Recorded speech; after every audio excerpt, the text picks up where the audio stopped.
अब नेक्स्ट हमारा एग्जाम्पल है एग्जाम्पल नंबर 7। तो इसमें भी हमें क्या करना है, एग्जाम्पल नंबर 7 में हमें प्रूव करना है 3√2 एक इरेशनल नंबर है। ओके, तो इसमें भी हम लोग सेम उसी तरह से करेंगे। क्या करेंगे, सबसे पहले हम लोग अज्यूम करेंगे 3√2 एक रेशनल नंबर है।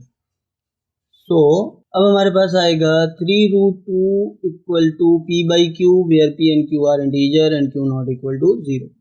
मतलब जब हम लोगों ने एज्यूम कर लिया कि 3√2 एक रेशनल नंबर है, तो रेशनल नंबर तो p अपॉन क्यू के फॉर्म में लिख सकते हैं। तो मतलब इसको भी हम लोग p अपॉन क्यू के फॉर्म में लिख सकते हैं, जहाँ पर p और q क्या होगा, एक रेशनल इंटीजर होगा और q के प्लेस पर हम लोग 0 नहीं लिखेंगे।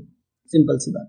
अब हम क्या करेंगे, अब हम लोग फिर से वही करेंगे, इम्प्लाइज दैट ये जो हमारा 3 है यहाँ पर मल्टीप्लाई में है, तो इसको हम दूसरे साइड भेजेंगे। तो जब कोई नंबर मल्टीप्लाई में होता है तो दूसरे साइड में जाएगा तो डिवाइड होगा। लेकिन अब यहाँ पर ऑलरेडी हमारे पास एक फ्रैक्शन है, तो जब हम इसको इस साइड भेजेंगे तो डिवाइड करना थोड़ा सा मुश्किल होगा। तो हम लोग क्या करेंगे, इसको 3 को इधर भेजेंगे मल्टीप्लाई के फॉर्म में और इसका लेंगे रेसिप्रोकल। तो 3 का रेसिप्रोकल हो जाएगा 1/3। तो अब √2 equal to p by q into 1/3। ठीक है, या तो आप इसको इस तरीके से भी लिख सकते थे, p by Q divided by 3। अब फिर से ये डिवाइड का साइन हटाते और इसको हम लोग वही सेम काम करते, इस तरीके से 1/3 लिखते। तो हमने डायरेक्ट कर दिया यहाँ पर। ठीक है, तो अब हमारे पास क्या बनेगा, अब हमारे पास नेक्स्ट लाइन में बनेगा p अपॉन 3q। तो अब फिर से हम लोग क्या बोलेंगे, here p q and 3 are integer। okay, so p upon 3q is a rational number। okay, but we know that √2 is an irrational number। okay, तो अब देखिए यहाँ पर हम लोगों ने क्या प्रूव किया, यहाँ पर हमने बोला कि p अपॉन 3q एक रेशनल नंबर है। बिल्कुल है, क्योंकि p q और जो 3 है ये तीनों इंटीजर्स हैं। तो इंटीजर से बने हुए नंबर या तो रेशनल नंबर होंगे या तो इंटीजर ही होंगे।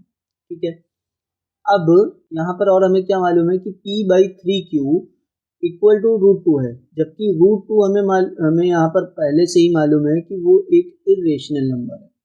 तो अब यहाँ पर कंट्राडिक्शन आ रहा है। क्या कंट्राडिक्शन आ रहा है कि जो फैक्ट है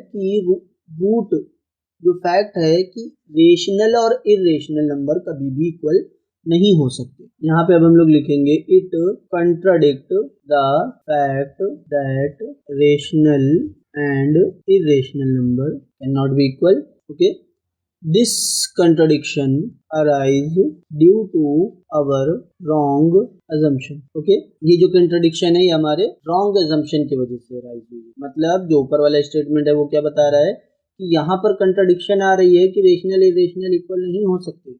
जो हमारा पुराना जो फैक्ट है वो फैक्ट ये कहता है रेशनल इरेशनल इक्वल नहीं हो सकते, लेकिन यहाँ पर हम लोगों ने इन दोनों को इक्वल करा हुआ है, रेशनल है और एक इरेशनल है, इन दोनों को हम लोगों ने इक्वल दिखा दिया। तो ये जो कंट्राडिक्शन आ रहा है ये किसकी वजह से आ रहा है, हमारे रॉन्ग अजम्पशन की वजह से। जब हम लोगों ने अजम्पशन ही रॉन्ग किया है तो इसका मतलब क्या है, हम लोगों ने अज्यूम किया था कि ये एक रेशनल है, तो जब रेशनल नहीं होगा तो ये क्या होगा, इरेशनल होगा। Hence 3√2 is an irrational number. Okay, तो ये भी हमारा एग्जांपल सॉल्व है।